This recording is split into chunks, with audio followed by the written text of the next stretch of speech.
Épisode 14. Les Vikings.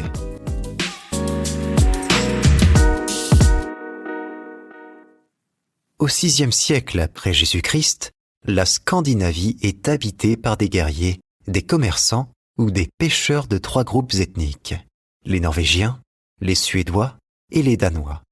En 793, des Danois se risquent hors de leur patrie pour mener une attaque contre le monastère de Lindisfarne au large des côtes nord-est de l'Angleterre. C'est à partir de ce moment que ces peuples endossent le nom de Vikings, et ce raid, le premier d'une longue série, constitue le début de l'âge viking. Le terme viking, dont l'étymologie est incertaine, ne désigne donc pas un peuple à proprement parler, mais plutôt ces populations nordiques qui, malgré leurs origines ethniques distinctes, partageaient des similitudes culturelles, linguistiques et géographiques.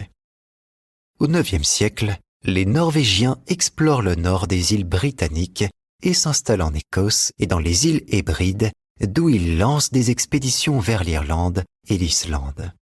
En parallèle, les Suédois conquièrent l'Est en remontant les rivières européennes, notamment la Volga et le Dniepr, jusqu'à rejoindre la mer Noire et la mer Caspienne, puis l'Empire byzantin à la fin du siècle. De leur côté, les Danois mènent des offensives en mer du Nord, dans la Manche, et sur la façade maritime de ce qui est aujourd'hui la France. Ils envahissent les royaumes saxons d'Angleterre et y fondent le Danelaw sur la partie orientale en 865. Le littoral de l'Empire carolingien offrant de nombreuses portes d'entrée fluviales, les flottes danoises empruntent la Seine, la Loire, la Garonne à l'ouest et l'Elbe et le Rhin au nord-est pour prendre d'assaut et piller les grandes villes à l'intérieur des terres. Remarquables navigateurs, ils s'aventurent jusqu'à la péninsule ibérique, ravagent Séville et Cadix en 844 et pénètrent ensuite en Méditerranée par le détroit de Gibraltar. De là, ils ont accès à l'Espagne, au sud de la France, à l'Italie et même à l'Afrique. Face à cette expansion rapide, certains souverains choisissent de négocier avec les Danois. En 911, le roi Charles le Simple cède Rouen et sa région, le duché de Normandie, au chef viking Rollon. Ce dernier s'engage en échange à mettre un terme à ses raids dans la vallée de la Seine. Vers 982, le Norvégien Éric le Rouge part d'Islande et atteint une île qu'il nomme le Groenland. Son fils, Leif Erikson, arrive plus tard en Amérique du Nord et établit une colonie appelée Vinland, probablement aux alentours de la province canadienne actuelle de Terre-Neuve et Labrador.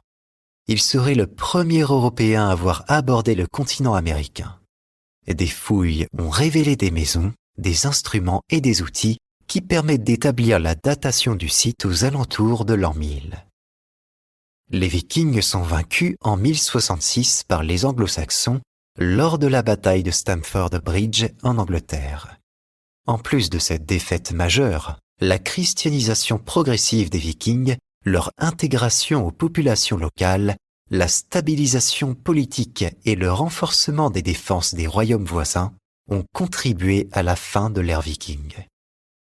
De nos jours, le phénomène suscite un fort regain d'intérêt. Des films, des séries télévisées, des livres et des jeux vidéo mettent en scène des récits vikings et nourrissent toujours plus l'imaginaire collectif.